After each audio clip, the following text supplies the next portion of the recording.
Primeiro assunto que é o seguinte: a oposição ao governo federal pressiona o presidente da Câmara, Arthur Lira, para agilizar a tramitação da PEC que criminaliza porte e posse de drogas. Em reação ao Supremo Tribunal Federal, que pode descriminalizar a maconha para uso pessoal, o Senado aprovou o texto da PEC com ampla maioria de votos. Segundo informações da Folha de São Paulo, deputados da base aliada demonstram pessimismo e já admitem a derrota. Se aprovado na Câmara, o texto será promulgado pelo Congresso, já que emendas constitucionais não precisam de sanção presidencial. Diego Tavares, começar com você. Diego, suas impressões sobre esse texto aprovado no Senado. A Câmara agora quer agilizar, mas na sua opinião, ficou bem formatada? É uma boa proposta? É bem-vinda essa criminalização do porte de drogas? Diego, boa tarde. Boa tarde, Vitor Brown. Boa tarde aos meus colegas aqui da mesa, nossa audiência aqui do Linha de Frente. Brown, antes mesmo de adentrar o texto dessa PEC, que, na minha opinião pessoal, já tenho exposto isso aqui ao longo de alguns dias aqui nos programas da casa, eu sou favorável realmente à criminalização do uso de drogas, mas tem um ponto aí que está me incomodando muito, que é essa dinâmica que nós estamos observando dos poderes utilizarem as suas competências, que são amplas, são grandes poderes, não perseguindo o interesse público, mas perseguindo interesses que são, na melhor das hipóteses, puramente institucionais. Porque esse debate não veio à tona por uma necessidade, algo que emergiu da sociedade, um clamor social. Claro, drogas é sempre um tema polêmico, mas o que nós observamos é que a dinâmica foi a seguinte: STF avançou sobre as competências do Poder Legislativo, quando começou a decidir sobre o tema, sobre a legalização do porte para consumo, e essa PEC vem em resposta a essa conduta do STF. Não foi algo natural que nasceu na casa. Isso, de certa forma, causa incômodo, porque o que tem que nortear a atividade do Congresso Nacional é puramente o interesse público. É uma casa legislativa que custa 37 milhões de reais por dia. A gente não pode permitir que o Congresso seja utilizado para que os poderes façam afrontas entre si. Então, isso é o que me incomoda e causa também algumas distorções, algumas incoerências, na minha opinião. Porque, por exemplo, se o argumento do Legislativo é que o Poder Judiciário tem avançado sobre suas competências, vamos então propor uma PEC, que é para alçar ao patamar constitucional o debate das drogas. Veja só, o STF é o guardião da Constituição. Em última análise, esse tema volta para o Supremo Tribunal Federal. Fora isso, tem, enfim, outras tantas distorções, que é, por exemplo, o fato de que a opinião pública tem sido pouco ouvida nesse sentido. Porque tem uma pesquisa muito recente, de 2023, do Datafolha, que aponta que 73% da população brasileira é contra a legalização do uso de drogas. E, nesse sentido, a decisão do STF vem, enfim, numa direção totalmente contrária. E deveria, segundo o próprio discurso do ministro Luiz Roberto Barroso, quando assumiu a presidência da casa, impulsionar as discussões sociais no sentido de dar mais ouvido ao que o povo diz. Se é para dar ouvido ao que o povo diz, o texto da PEC se mostra muito mais adequado do que a decisão judicial do STF, contra o qual essa PEC está sendo colocada. E aí, Nelson Kobayashi, é isso mesmo? Koba, tem um ambiente popular favorável à aprovação e a tendência agora é que a Câmara consiga acelerar a tramitação, como a gente falou no início, né? Vem agora o texto do Senado e a Câmara quer rapidamente já fechar a questão e esgotar essa discussão. Será que é isso que vai acontecer mesmo, Koba? Boa tarde. Eu acredito que sim. Boa tarde, Vitor Brown. Boa tarde a todos os colegas aqui da mesa. Confesso que eu estava com saudades de estar aqui no debate com os meus colegas. Muito legal que hoje essa mesa esteja tão qualificada aqui, com pessoas que já sei a opinião e consigo me adiantar, viu, Vitor Brown? É isso aí, mais fácil, isso me facilita muito, claro. Mas, respondendo a sua pergunta, parece que sim. O Congresso, agora na Câmara dos Deputados, vai dar velocidade a esse projeto. Provavelmente a gente tenha uma aprovação nas próximas sessões, nas próximas discussões deste projeto de emenda à Constituição. Até porque quem é o autor deste projeto de emenda à Constituição? É o presidente do Senado, o Rodrigo Pacheco, que também é presidente do Congresso. Então, portanto, acima também da Câmara dos Deputados. E aí, claro, que há um interesse pessoal do presidente da Casa de que haja a aprovação, haja velocidade nessa tramitação, e isso vira, inclusive, uma pressão para o próprio presidente Arthur Lira de pautar tão logo este debate, até porque depois o Arthur Lira também tem o interesse de cobrar a velocidade entregue ao presidente do Rodrigo Pacheco, vez que eles estão, hora ou outra, negociando interesses. Mas, assim, do resumo de tudo isso, há uma certeza que a gente não pode se arredar, que é: o povo está manifestando a sua vontade. Os representantes do povo estão deixando claro que, no nosso país, nós queremos criminalização do porte e da posse de drogas para uso pessoal. Ou seja, essa é uma resposta institucional válida, principalmente pela mensagem que se passa de respeito ao interesse popular, de respeito ao que o povo diz em um Estado de Direito, que vale muito. Então, acredito que sim, haverá velocidade, haverá aprovação e haverá atendimento ao anseio popular pela criminalização do posse e do porte de drogas para uso pessoal. Deixa eu abrir a divergência, então. Agora você, Felipe Monteiro. Até agora, muitos elogios aí à PEC, mas acho que isso acabou. O que você acha dessa proposta, que agora, como a gente disse, está bem perto de ser totalmente aprovada pelo Congresso? PP, boa tarde. Boa tarde, Brown. Boa tarde, nossa audiência. Queria inicialmente registrar a minha alegria de estar aqui debatendo com esses meus amigos, né? Eu estava com saudade e abstinência de debater com o meu Kobayashi. Ele até colocou o terno dele, a gravatinha dele aí, para ele apanhar em alto nível, né? Claro. Isso é muito bom. Estava com saudade de duelar com o Mano em outros ambientes que não seja só o Mone. E estava com saudade, como sempre, de debater e destruir essas ideias fáceis de serem destruídas do meu colega aqui e meu amigo Diegão Tavares, né? E para variar, os dois estão errados, né? Tanto o Diego quanto o Koba, né?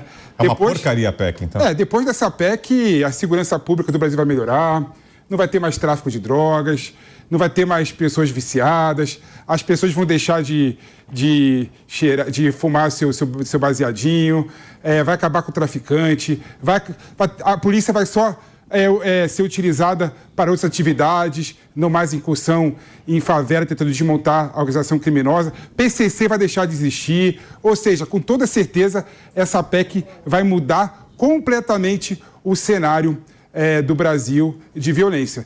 E eu começo com essa ironia, né, para demonstrar que, infelizmente, o nosso Congresso Nacional, ao invés de gastar tempo discutindo coisas que realmente mudem o cenário da violência no Brasil, discutir políticas públicas eficientes de segurança pública, discutir e debater como a gente pode mudar a forma de defender a população, a forma de desmontar as organizações criminosas, desmontar o PCC, desmontar o Comando Vermelho, está gastando tempo e fumaça fazendo uma queda de braço para aprovar uma medida, queda de braço com o Supremo Tribunal Federal, para aprovar uma medida completamente inócua, que não vai adiantar para nada, né? Só para dar um recado para o Supremo Tribunal Federal de que é contra o Supremo Tribunal Federal adentrar na questão das drogas. Mas é muito importante lembrar que essa PEC pode ser também discutida constitucionalmente. Então, a questão, supostamente, vai chegar no Supremo Tribunal Federal. Então, nós estamos gastando o nosso recurso financeiro, os nossos recursos humanos, né, para esse tipo de medida que não tem resultado algum. E é uma pena, é uma pena. O Brasil precisa discutir as questões das drogas de uma forma muito mais séria, né?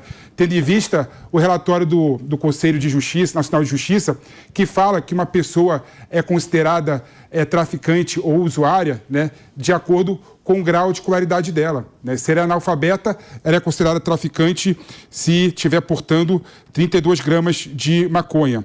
Se ela tem ensino médio, ela é considerada traficante e não usuária se estiver portando 40 gramas de maconha.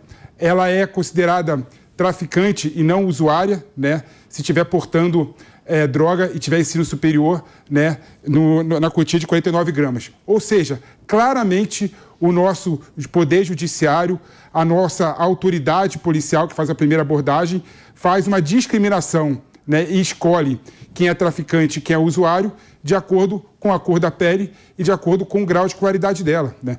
Isso que nós temos que mudar no Brasil. E essa discussão do Congresso Nacional na aprovação dessa PEC não vai fazer nada, não vai diminuir as distorções, não vai reduzir as desigualdades e não vai mudar em nada, né? Quer concluir? Não, eu volto com você só para a gente tirar, fazer a introdução também do Mano. Mano Ferreira, que também está com a gente, completando a mesa. O que achou, Mano? E vou pegar carona nisso que falou agora o PP. Você acha que do ponto de vista de segurança pública, como falou o PP, concorda ou discorda? Não vai haver diferença nenhuma? Não é algo que na prática vá fazer efeito no combate ao crime organizado e ao tráfico de drogas, Mano? Boa tarde, Brown. Boa tarde aos amigos. Um prazer enorme estar aqui com vocês, debatendo por mais essa tarde. Eu concordo com o PP. Trata-se de uma PEC absolutamente inócua. Não vai mudar nada no combate a criminalidade, não vai ajudar em nada a segurança pública e não ataca o cerne da discussão que está no Supremo Tribunal Federal. Essa questão chegou ao Supremo porque a atual lei de drogas, em vigor desde 2006, faz uma diferenciação do tratamento entre usuário e traficante. Ou seja, a pessoa que é pega com drogas, se ela é classificada como usuário, ela tem um tratamento legal. Se ela é classificada como traficante, ela tem outro tratamento legal. E como bem falou o PP, a grande questão é que hoje, segundo o relatório do Conselho Nacional de Justiça, que pega a média dos processos, atualmente a gente tem uma absurda desigualdade diante da lei. O que diz esse relatório? Que em casos em que você não há outros elementos probatórios para classificação da pessoa que foi pega pela polícia como traficante, você tem apenas a quantidade de droga que a pessoa portava, a classificação como usuário ou como traficante varia conforme o grau de escolaridade e a quantidade de droga, como já falou o PP. Essa PEC altera isso? Não. A PEC continua mantendo a previsão de uma distinção entre usuário e traficante e não trata com objetividade como diferenciar a quantidade de droga ou como diferenciar objetivamente no curso dos processos o usuário do traficante quando você não tem outros elementos comprobatórios. Ou seja, é populismo fazendo um retrocesso no nosso ordenamento jurídico, inflando ainda mais a nossa Constituição, que já é uma das maiores do mundo, simplesmente para dar um recado numa briga entre poderes e a sociedade. E os problemas reais ficam em último plano. Fala, Koba. Bom, se é populismo você atender à vontade do povo, que seja populismo. Numa Constituição cidadã é isso que se espera, que a vontade popular é que seja aquela predominante. E tem um detalhe que não se fala. Diante da lei, Koba? A vontade é que o povo quer que seja crime portar droga para uso pessoal e é isso que está atendendo o Congresso Nacional. Com aplicação igual ou diferente de acordo com a situação? Nós temos uma lei, que é a Lei de Drogas, e que já faz a diferenciação entre o que é uso, porte para uso próprio, que é tráfico de drogas. E um detalhe, essa resposta... O relatório do CNJ mostra a diferença de tratamento hoje, em vigor. O relatório do CNJ faz um apanhado estatístico de quais são os motivos que levam alguém a ser considerado traficante ou usuário. Mas tem um detalhe, Mano Ferreira, que uma das motivações para essa resposta institucional do Congresso Nacional ao STF é que lá no âmbito do judiciário há a ideia de se descriminalizar, muito além de simplesmente diferenciar o usuário do traficante. É tirar a natureza penal do porte de drogas para uso pessoal. Então, inclusive, esse foi um debate... A regulamentação da pena alternativa. Calma. Inclusive, esse foi um debate entre o presidente da Corte, o ministro Luiz Roberto Barroso, e os ministros Alexandre de Moraes e André Mendonça, porque o presidente, está dizendo o seguinte: a gente não quer descriminalizar, a gente só vai tirar a natureza penal. Aí o ministro André Mendonça e o ministro Alexandre de Moraes disseram o seguinte: isso significa descriminalizar. E tem diferença. Por quê? Porque o cara vai continuar, por exemplo, tendo que fazer um cursinho, tendo que ser advertido. Isso não existe, Koba. Existe. A discussão é que hoje, quem é simplesmente considerado usuário, na prática, o Estado não consegue fazer nada, não tem efetividade. Então, essa era a discussão que devia ser feita. Ele fica com a ficha limpa, ele não entra num concurso público. Ele pode ser preso em flagrante delito, por exemplo. E se isso deixar de ser crime, se é só um ilícito administrativo, não há mais flagrante delito. Se o cara está solto numa saída temporária, ou, por exemplo, num regime semiaberto ou aberto, e ele for pego portando drogas para uso pessoal, é falta grave, tem regressão de regime, ele volta para a cadeia. Tem muitos reflexos jurídicos importantes.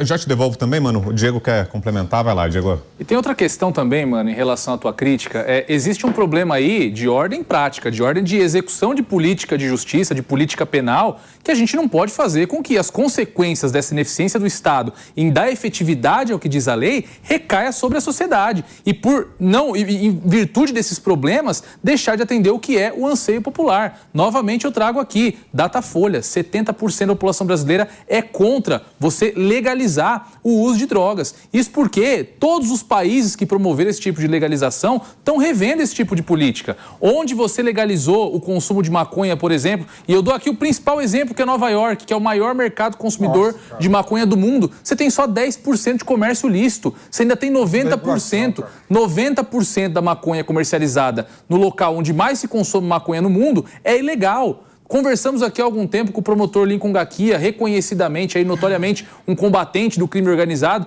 já disse que as experiências internacionais provam também que o ambiente de licitude de droga favorece o cometimento de outros crimes, furtos, roubos, aumenta inclusive o tráfico de drogas, o que faz cair por terra também aquela falácia de que quando você legaliza o uso da droga, a pessoa deixa de comprar com o traficante para comprar numa farmácia. Mentira, vai seguir comprando a droga do traficante, porque vai ser mais barato, porque é mais acessível. E isso é uma verdade, sobretudo num país como o Brasil, que é um país pobre. Fala, Pepe. Não, tá aqui resmungando do meu lado, eu tô fazendo meu comentário, o cara eu tô ouvindo aqui pacientemente, né? Mas é difícil manter a calma e a paciência. Não tão pacientemente assim. Eu que o diga, Você ficou indignado, especialmente quando o Diego falou dos exemplos de outros países, de Nova York, por exemplo. Não cabe essa comparação, Primeiro, estava nessa comparação, sim. Primeiro que é o seguinte, vamos lá. Primeiro que numa democracia constitucional, a regra da maioria não necessariamente é a regra que prepondera. A democracia constitucional, você tem também que proteger as minorias. O exemplo que eu gosto de dar, por exemplo, é a Câmara dos Deputados está aprovando uma matéria, dizendo exatamente de voltar à proibição de casamento entre pessoas homoafetivas. Se o povo, por meio dos seus representantes, aprovarem essa matéria, mesmo se da vontade da maioria do Brasil, o que não é, que eu acho que não é, mas mesmo se fosse, o STF podia declarar a inconstitucionalidade dessa medida. Por quê? Porque numa democracia constitucional, volto a repetir, não é ditadura da maioria, também é proteção da minoria. É ditadura do judiciário. Esse ponto é importante para deixar de lado e para descartar o que o Koba falou da vontade popular em relação às drogas. O segundo aspecto, o Diego colocou um ponto aqui completamente falacioso, quando ele quer comparar a realidade do Brasil com Nova York. Nova York, de fato, somente 10% do comércio de maconha é feito pelo comércio legal. Mas tem uma razão para isso. A razão para isso é uma questão regulatória. É muito caro para o coffee shop, para a lojinha, conseguir a licença de vender maconha. Então, infelizmente, em Nova York, não tem vários pontos de compra da maconha e não tem vários pontos de acesso à maconha. Então, o comércio é ilegal, segue sendo forte. Não tem nada a ver com questão da regulamentação, da questão da legalização das drogas em Nova York. E tem o último aspecto que eu queria colocar aqui, a nossa legislação, como o Mano colocou em 2006, a lei antidrogas, já previa a despenalização, já previa a descriminalização. Descriminalização não. Essa despenalização, foi a vontade do legislador naquela época. E ao invés de discutir critérios técnicos de modo a ampliar o debate, de modo a evoluir no debate, a gente tem um retrocesso, infelizmente. Aí tem um ponto que eu ia colocar aqui. O Elon Musk, por exemplo, que é um ídolo da direita, que é o empreendedor, o mais rico do mundo, que gosta de fumar um beckzinho de vez em quando, tomar uns cogumelos alucinógenos, no Brasil ele estaria preso se o Koba e o Diego... Não, ele ia ver palestra. O Koba e o Diego... Ele ia assistir palestra, ia pagar a cesta básica, prestar serviço à comunidade. Vai preso por usar droga, Pepe? Você acabou de falar uma coisa. Ele tem ensino superior? Ele tem ensino superior? Qual a diferença de ter ensino superior? Se ele for analfabeto, se tiver 33 gramas de maconha, ele é preso por traficante. Até parece. É o que tá aqui. Felipe. É o que tá aqui. Mas ele é branco, é verdade. Deixa eu falar uma coisa pra você. Meu Deus, olha onde uma coisa pra você. Ensino superior. Deixa eu falar uma coisa pra você. Tanto faz seu Elon Musk, seu José, seu João. Se você estiver portando droga para uso pessoal, a lei já diz que é crime. Não tem pena, ninguém vai preso por isso desde a mudança na lei de drogas. É crime. Mas a pena não é restritiva de liberdade. Como é que se define que é... A lei já diz que é portar para uso próprio. E aí o artigo do tráfico de drogas está falando que é vender, comercializar, transportar, manter em depósito. A lei já diz quais são os verbos que indicam que algo deve ser crime de tráfico ou crime de porte de drogas. Está errado porque o mesmo verbo que tem para tráfico também tem para uso. Mas tem a finalidade. O mesmo verbo para traficar, transportar, o mesmo verbo que tem para traficar. Mas tem um parágrafo seguindo. Aí você chegou no ponto que eu queria. A diferença que faz uma pessoa ser usuário e traficante no Brasil é a cor da pele e é o nível de escolaridade dela. Você tá falando que todo policial é preconceituoso, a maioria dos policiais são negros. E aí? Eu tô falando exatamente. A maioria dos policiais são pobres. E aí? A aplicação da lei... O policial pobre, negro, está prendendo só pela cor da pele? Deixa o mano... Não, só para ter... Vai lá, Pepe. Por quê? Sabe por quê, Koba? Ele não sabe se o cara tem escolaridade ou não, mas ver um negro, um cara com aparência de negro, no Brasil, negro, infelizmente, nível de escolaridade mais baixo que o branco, devido à desigualdade. Vamos lá, vai você, mano, depois a gente passa para a próxima, que é de segurança pública também. Muito mais importante do que falar que o policial é preconceituoso ou não, o fato relatado pelo relatório do CNJ, que ninguém contestou, o fato é que a aplicação da lei no Brasil está ocorrendo de forma desigual. Qualquer um que seja defensor da igualdade diante da lei não pode achar isso normal. Então, essa deveria ser a discussão se a gente deseja ter um país mais justo. É inconcebível termos cidadãos que deveriam ser iguais em direito sendo tratados de forma desigual pelo Estado brasileiro. E aí o Congresso Nacional olha para essa discussão e no lugar de regulamentar, de se aprofundar no debate, de ver o que é que a gente precisa para a aplicação da lei ocorrer de forma igual, não, preferem tratar como se uma canetada mágica, colocando o que está na lei comum, na Constituição, fosse resolver o problema que sequer é encarado. Esse é o ponto central. Isso que é populismo.